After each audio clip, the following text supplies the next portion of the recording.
In this video, I will show you how you can use Grammarly extension on Google Chrome.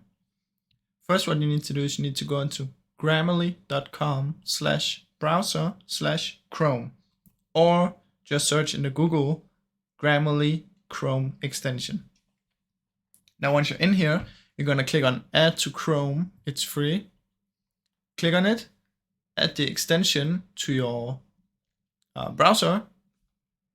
Then you can see right here, I have the Grammarly activated. You might need to log into a Google account, and that's fine.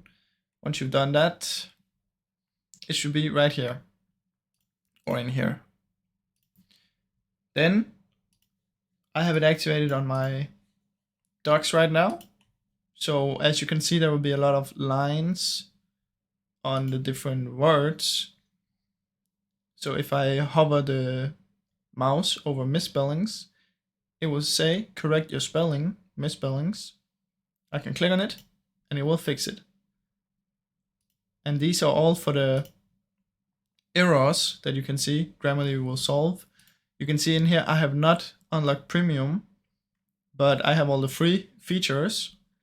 And that's basically all of this. You can even choose the language you want it to correct to. And you can turn these on and off. You can see here, you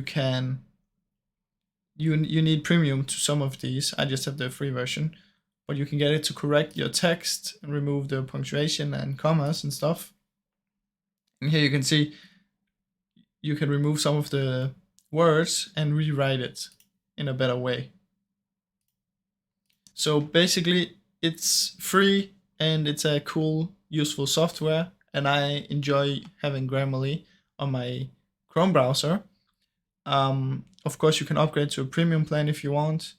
For me, I don't need that right now because I don't write that much, but I think the correction from Grammarly is very helpful when I'm just writing simple things in my Google Docs or in my Word document.